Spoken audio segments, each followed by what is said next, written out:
السلام علیکم ناظرین، بیسڈ آن فیکٹس میں آپ کو پھر سے خوش آمدید کہتے ہیں۔ پاکستان میں پہلی موٹر وے M2 بنائی گئی تھی جو لاہور سے اسلام آباد تک چلتی ہے اور یہ 1997 میں آپریشنل ہو گئی تھی۔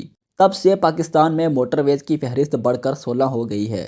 ناظرین، لاہور اور اسلام آباد کے درمیان بنائی جانے والی موٹر وے M2 بلا شبہ ایک بہترین موٹر وے ہے جس سے دونوں شہروں کے درمیان فاصلہ 379 کلومیٹر ہے، جبکہ اسی فاصلے کو مزید کم کرنے اور سفری سہولیات کی فراہمی کے لیے ایک اور موٹر وے کا آغاز کیا گیا ہے جو لاہور سے سنبھریال اور کھاریاں سے گزرتے ہوئی راولپنڈی تک جائے گی۔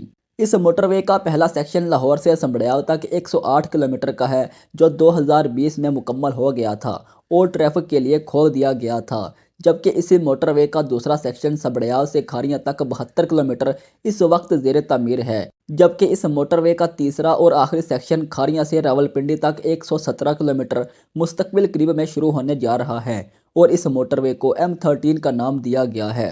M13 موٹر وے 2021 سے زیر تعمیر ہے اور اسے ابھی آپریشنل ہونے کی ضرورت ہے۔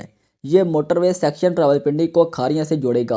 اس وقت اس 117 کلومیٹر طویل موٹر وے سیکشن کی لاگت 95 ارب روپے تھی جو اب بڑھ کے تقریباً 169.323 ارب روپے ہو گئی ہے۔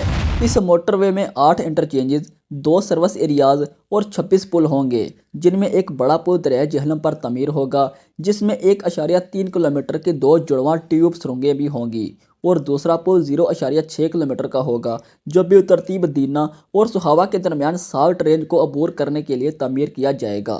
117.2 کلومیٹر لمبی 4 رویہ کھاریاں راولپنڈی موٹر وے منصوبے کو مستقبل کی ضروریات کو مد نظر رکھ کر تعمیر کیا جائے گا، جس کے لیے تمام انٹرچینجز، پل اور دیگر سٹرکچر 6 لین پر مشتمل ہوں گے اور اگر ٹریفک کا دباؤ بڑھا تو مکمل موٹر وے کو بعد میں 6 لین پر منتقل کیا جا سکتا ہے، جس پر حد رفتار 120 کلومیٹر فی گھنٹہ ہوگی۔ یہ موٹر وے 2.5 سال کی متوقع مدت میں تکمیل ہوگی۔ یہ موٹر وے دارالحکومت اسلام آباد اور لاہور کے درمیان سفر کے وقت کو موجودہ M2 موٹر وے کی بنسبت 1 گھنٹہ مزید کم کر دے گی۔ اس کے مکمل ہونے کے بعد GT روڈ N5 ہائی وے سے ٹریفک کا رش کم ہو جائے گا اور یہ راولپنڈی رنگ روڈ کے ذریعے M2 موٹر وے سے لنک ہوگی۔ ناظرین، چیئرمین نیشنل ہائی وے اتھارٹی ارشد مجید محمد کی زیر صدارت اجلاس ہوا۔ نیشنل ہائی وے اتھارٹی کے ایگزیکٹو بورڈ نے اس کے لیے PC1 کی سفارش کی۔ منصوبے کے لیے تحصیل کھاریاں اور سرائے عالمگیر میں لینڈ ایکوزیشن اور تعمیرات کے معاوضے NHA نے لینڈ ایکوزیشن کلیکٹر کو جمع کرا دیے ہیں۔ کھاریاں راولپنڈی موٹر وے منصوبے کے لیے دینا کے 20 موضع جات میں زمین ایکوائر ہوگی۔ لینڈ ایکوزیشن ایکٹ 1894 کے تحت سیکشن 4 کا گزٹ نوٹیفیکیشن جاری ہو گیا ہے، جبکہ راولپنڈی ضلع میں تاحال منصوبے کے لیے عملی کام کا آغاز نہیں ہو سکا۔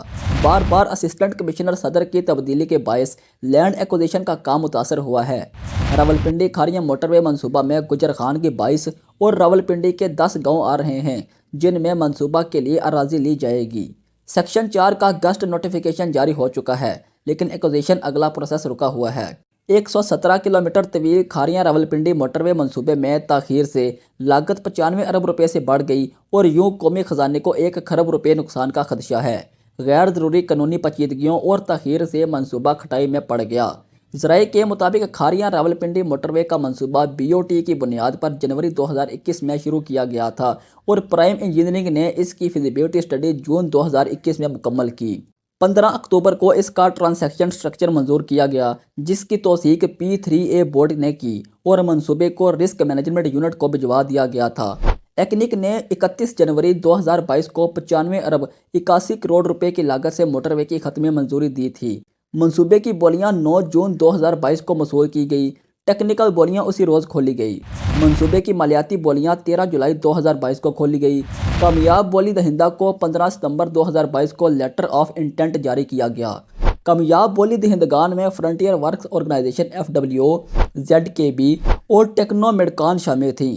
ٹیکنو میڈکان کمپنی کا پاور چائنا چینگڈو کے ساتھ کنسورشیم تھا جسے سب سے کم 85 ارب روپے کی بولی پر کامیاب دہندہ قرار دیا گیا۔ FWO اور ZKB نے بالترتیب 122 ارب اور 137 ارب روپے کی بولی لگائی۔ ٹیکنو میڈکان کو حکومت نے 10 ارب روپے کا VGF ادا کرنا تھا اور یہ لیز 25 سال کے لیے تھی۔ بعد ازاں چینی کمپنی کی طرف سے بعض سیکیورٹی وجوہات کے باعث عدم دلچسپی سے معاملہ کھٹائی میں پڑ گیا اور قانونی چارہ جویاں شروع ہو گئی۔ ذرائع کے مطابق ٹیکنو میڈکان اب بھی اس بولی پر منصوبہ مکمل کرنا چاہتی ہے لیکن پاور چائنا چینگڈو ہچکچاہٹ کا شکار ہے۔ اس سارے عرصے میں ڈالر کی قیمت میں ہوشربا اضافے اور اس سے منسلک تمام تعمیراتی سامان کی لاگت دگنا ہونے سے اس منصوبے کی بنیادی لاگت بہت بڑھ گئی ہے اور تقریباً 200 ارب روپے کے قریب پہنچ گئی ہے۔ ٹیکنومیڈکان نے دعویٰ کیا ہے کہ NHA نے اس کے ساتھ زیادتی کی ہے، جبکہ NHA کا موقف ہے کہ پاور چائنا چینگڈو کے پیچھے ہٹنے اور بار بار کی یاد دہانی کے باوجود معاملہ تاخیر کا شکار ہوا ہے۔ NHA کا کہنا ہے کہ ٹیکنو کمپنی نے ضروری قواعد و ضوابط پورے نہیں کیے ہیں۔ ہم اللہ سے دعا کرتے ہیں کہ یہ منصوبہ جلد از جلد شروع ہو کر اپنی تکمیل کو پہنچے تاکہ عوام اس سے فائدہ اٹھا سکیں۔ ناظرین، یہ تھی ہماری آج کی ویڈیو۔ آپ اس منصوبے کے بارے میں جو بھی رائے رکھتے ہیں ہمیں کمنٹس میں بتائیں۔ اپنا اور اپنے ارد گرد کے لوگوں کا خیال رکھیں اور ہمیں دیں اجازت۔ اللہ حافظ۔